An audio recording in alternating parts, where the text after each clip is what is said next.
Hier, Volodymyr Zelensky a tenté de convaincre les élus récalcitrants, pour l'instant en vain. Et vous le voyez, il est aujourd'hui à Oslo en Norvège. Visite surprise durant laquelle le président a plaidé pour le maintien de l'aide occidentale à son pays. Écoutez.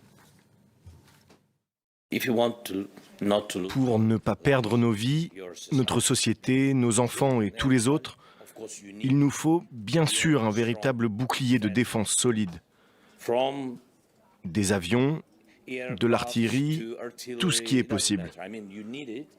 On en a besoin et bien sûr, on ne peut pas obtenir cela si le monde, si l'Europe ne sont pas unis autour de l'Ukraine.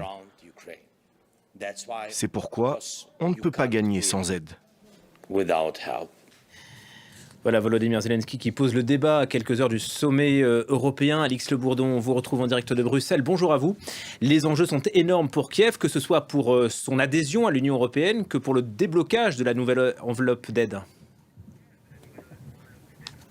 En effet, c'est une grande partie du soutien européen à l'Ukraine qui va se jouer demain et après-demain à Bruxelles lors de ce sommet. Il y a un obstacle de taille, c'est Viktor Orban, le Premier ministre hongrois qui a été l'un des seuls dirigeants à garder des liens étroits avec le Kremlin depuis le début de la guerre en Ukraine. Alors concrètement, sur la table des 27 chefs d'État et de gouvernement demain et après-demain, on va trouver deux questions cruciales liées à l'Ukraine. D'abord, celle de l'ouverture des négociations d'adhésion à l'Union européenne. Vous savez que le pays a obtenu officiellement le statut de candidat il y a 18 mois. Mais la prochaine étape, c'est l'ouverture de ces négociations d'adhésion. Et là, eh bien, Viktor Orban menace de bloquer cette décision qui doit se prendre à l'unanimité en avançant l'argument que l'Ukraine est un pays trop corrompu. L'autre question cruciale, l'autre décision que menace de bloquer Viktor Orban, c'est l'aide européenne de 50 milliards d'euros à l'Ukraine. Et là, il avance